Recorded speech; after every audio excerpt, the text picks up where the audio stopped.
नमस्कार दोस्तों, live time में आपका स्वागत है। और समय हम शिमला के चौड़ा मैदान पर, जहां पर आप देख रहे हैं कि पॉलिसी की मांग को लेकर वोकेशनल शिक्षक 11वें दिन भी यहां पर धरने पर डटे हुए हैं। इनका क्रमिक भूख हड़ताल यहां पर जारी है और कल यहां पर मुख्यमंत्री ने कहा कि ये केंद्र के हाथों में है नीति का जो मामला है। अब इनकी क्या आगामी रणनीति रहेगी, धरने पर यहाँ पर बैठे हुए हैं। 11 दिन यहाँ पर हो गए हैं और उससे पहले भी बात की जाए इसी चौड़ा मैदान पर 11 दिनों का इनका धरना था और अब फिर एक बार 11 दिन इनके यहाँ पर कंप्लीट हो गए हैं। और आज जिस तरह से एक बात निकल कर आ रही है कि इनके यहाँ पर परमिशन भी आज अंतिम दिन की है। क्या इनकी पूरी रणनीति रहेगी, क्योंकि जिस तरह से ये कंपनी को बाहर करने की मांग कर रहे हैं और पॉलिसी बनाने की मांग ये यहाँ पर की जा रही है, तो इनका धरना प्रदर्शन यहाँ पर जारी है। 11 दिन यहाँ पर हो गए हैं और हम आपको बता दें कि पूरे प्रदेश भर में 2174 वोकेशनल शिक्षक हैं और 12 वर्षों से ये प्रदेश भर में सेवाएं यहाँ पर दे रहे हैं और इनकी मांग है नीति निर्माण की। लगभग 12 साल से ये स्कूलों में सेवाएँ दे रहे हैं, स्कूलों में सेवाएँ दे रहे हैं और साथ ही अब ये मांग कर रहे हैं कि नीति बनाई जाए, पॉलिसी सरकार लेकर आए, क्योंकि काफ़ी लंबा समय सेवाएँ देते हुए हो गया है। तो कंपनियों को बाहर का रास्ता नहीं दिखाया है, अब सरकार को कंपनियों का बाहर का रास्ता दिखाना होगा और इनकी मांगों पर गौर करना होगा। तो इनसे ही बात करते हैं और आज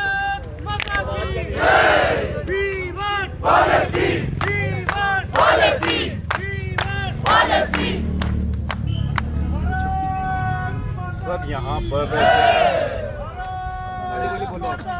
11 दिनों से आप धरने पर बैठे हुए हैं, 12 वर्ष सेवाएं देते हुए यहाँ पर होंगे और कल मुख्यमंत्री का एक बयान आता है कि ये केंद्र के हाथों में, प्रदेश सरकार इसमें कुछ नहीं कर सकती है। अब आपकी आगामी रणनीति क्या रहेगी? देखिए, 11वां दिन आज हमें यहाँ हो गया है और कल मुख्यमंत्री साहब का बयान भी आया है। अब बयान को अगर हम एक सकारात्मक, अध्यापक जो है हर चीज़ को सकारात्मक नज़रिए से देखते हैं, बच्चों को भी एक सकारात्मक नज़रिया दिखाते हैं कि एक सकारात्मक वे में किस तरह से आप लोग काम कर सकते हैं। तो उन्होंने सही कहा कि कंपनियां जो हैं वो दिल्ली की हैं, सारी फंडिंग जो है वो दिल्ली सरकार कर रही है। हम इस चीज़ से पूरी तरह सहमत हैं, लेकिन दूसरी तरफ हम जो है वो ये बताना चाहते हैं कि महोदय, शायद आप तक जानकारी जो है वो सही तरीके से नहीं पहुंच पाई है। हम भी वही कह रहे हैं जो आप कह रहे हैं कि कंपनियां दिल्ली की हैं, वोटर्स हिमाचल के हैं। और दूसरी तरफ ये है कि फंडिंग अगर दिल्ली से आ रही है तो हम हिमाचल सरकार से सिर्फ इतना निवेदन कर रहे हैं कि जो 8 से 10 करोड़ रुपए आप कंपनियों को सालाना दे रहे हैं सर्विस शुल्क के नाम पे, उसे जो है वो बंद करिए। उस पैसे को हिमाचल के लोगों का टैक्स पेयर का पैसा है, हिमाचल के लोगों के काम आना चाहिए। तो उस पैसे को जो है आप अपने पास रखिए और बाहरी राज्यों की कंपनीज को आप बाहर करिए। इसी चीज़ को हम लोग जो हैं वो सरकार को बार बार 11 दिनों से, 11 दिन हमें अभी हो गए हैं, 11 दिन हम नवंबर माह में बैठे थे, तो लगभग 22 दिन हम अगर देखा जाए तो 22 दिनों का प्रदर्शन हो चुका है। तो हम यही कह रहे हैं कि उस पैसे का दुरुपयोग ना हो और इसी के लिए जो है माननीय शिक्षा मंत्री जी ने जो है कमेटी का गठन किया था जब हमारा पहले 11 दिनों का धरना प्रदर्शन हुआ था, और उसके बाद जो है एक सब कमेटी का गठन किया गया, 3 राज्यों का दौरा किया गया। उसके बाद ये कहना कि ये केंद्र सरकार का प्रोजेक्ट है, तो ये कहीं ना कहीं जो है वो सरकार पे भी प्रश्न चिन्ह लगाता है कि अगर ये सब कुछ केंद्र सरकार का था तो हिमाचल से कमेटी बनाई क्यों गई। और मैं ये भी बताना चाहूँगा कि साथ ही साथ जो है हमारा भारतवर्ष का ही एक राज्य हरियाणा है जो हमारा पड़ोसी राज्य है, वहाँ पे भी तो कंपनियों को बाहर किया गया है। और अभी जो सब कमेटी दौरा करके आई है उसमें हरियाणा भी शामिल था, वेस्ट बंगाल शामिल था, असम शामिल था। उस चीज़ का दौरे का ये मतलब था कि भाई एक प्रॉपर पॉलिसी जो है व्यावसायिक शिक्षकों के लिए तैयार की जाए और उसके प्रॉपर डॉक्यूमेंटेशन जो है एक पॉजिटिव वे में जो है वो सरकारी अधिकारियों द्वारा और व्यावसायिक शिक्षकों ने उसको मिलकर बनाया, उस डिपार्टमेंट को सबमिट किया हुआ है।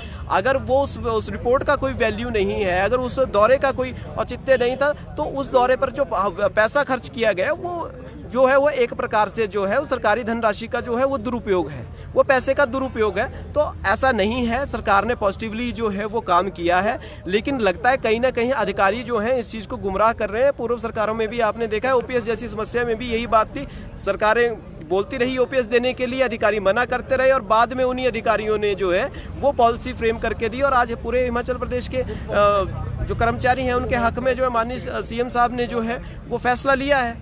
तो व्यावसायिक शिक्षकों के बारे में भी कुछ ऐसी बातें कल जो है कल भी हम जो है जब बयान हमने सुना तो हमें ये सीधा साफ दिख रहा है कि उनके पास जो है अभी प्रॉपर जानकारी नहीं है, प्रॉपरली अधिकारियों ने स्टडी नहीं किया है। लेकिन माननीय जो है सीएम महोदय ने कहा है कि आने वाले दिनों में हमारे साथ बातचीत की जाएगी। हमें उम्मीद है कि जैसे ही वो गुजरात दौरे से वापस आते हैं डेफिनेटली हमारे डायलॉग्स का जो प्रोसेस है वो शुरू हो पाएगा और हमारी डिमांड्स जो है उन पर प्रॉपरली वर्क किया जाएगा।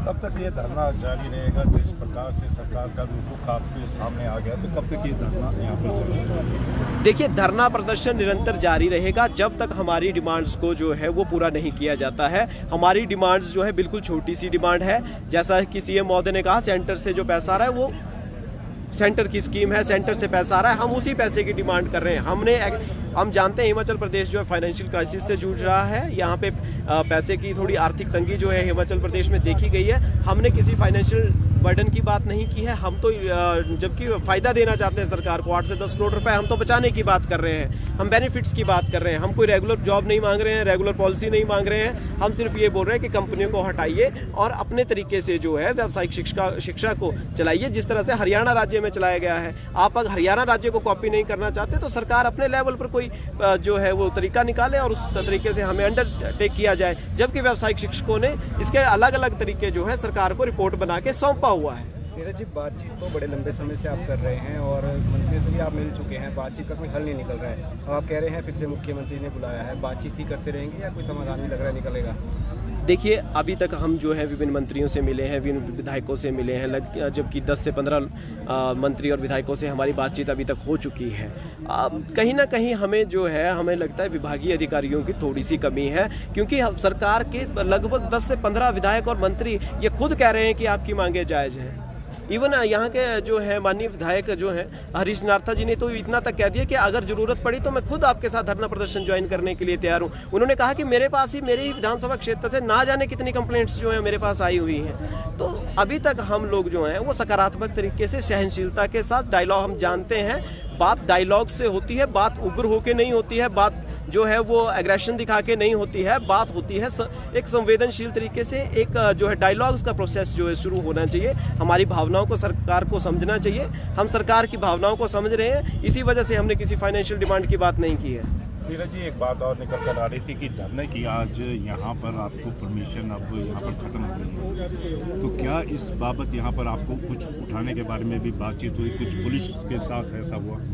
देखिए, कल शाम को कुछ पुलिस के अधिकारी हमारे पास आए थे। उन्होंने हमसे कहा कि आपको जो है ये धरना प्रदर्शन जो है क्लोज़ करना होगा, लेकिन हमने भी पुलिस स्टेशन जाके भी बातचीत की है। हमने उन्हें बताया कि हमने प्रॉपर तरीके से जो हमारी तरफ से फॉर्मेलिटीज़ होनी चाहिए, हमारे जो पदाधिकारी हैं उन्होंने प्रॉपर तरीके से जो है फॉर्मेलिटीज़ पूरी की हैं। हमने एक एप्लीकेशन जो है एडीएम साहब को दी है, हमने प्रॉपर तरीके से पुलिस प्रशासन को जो है वो इन्फॉर्म किया हुआ है और उसमें 7 से 10 तारीख की डेट जो है मेंशन है। अब जो है आगामी जो उनकी तरफ से कोई डिनाइल हमें नहीं आया है, तो अगर डिनाइल नहीं आया है तो इट मीन्स हम लोग जो है कंटिन्यू कर सकते हैं, तो उसी वजह से हम लोग कंटिन्यू कर रहे हैं। हमने अपना पक्ष जो है वो प्रशासनिक अधिकारियों के सामने रखा है, पुलिस के सामने रखा है। बाकी हम जो है शांतिप्रिय तरीके से यहाँ बैठे हुए हैं। हमारे साथ यहाँ पे जो है ई टैक्सी का आज विमोचन होना है, तो वहाँ के उन लोगों के लिए भी हम कोऑपरेट कर रहे हैं। हम किसी प्रकार की जो है अवस्था नहीं करते हैं। परमिशन डिनाई हो जाती है तो फिर क्या रहेगा आगे? देखिए, परमिशन डिनाई हो तो हमारा जो है प्रदर्शन ऐसे ही रहेगा। हम यहाँ से टस से मस होने वाले नहीं हैं। हम बिल्कुल सीधी स्पष्ट बात कर रहे हैं कि हमारी डिमांड्स को पूरा किया जाए। आपको यहाँ कोई और जो है प्रदर्शन करना है, कोई भी आपको और व्यवस्था यहाँ पे खड़ी करनी है, आप हमें कोई और प्लेस चिन्हित करिए। हम संवैधानिक तरीके से काम कर रहे हैं, ये हमारा अधिकार है, अपने राइट्स को रखने का एक तरीका है और हम उसी चीज़ के ऊपर काम कर रहे हैं। कोई भी असंवैधानिक घटना अभी तक यहाँ पे ना हुई है और ना आने वाले समय में हमारे पदाधिकारी इस चीज़ को होने देंगे।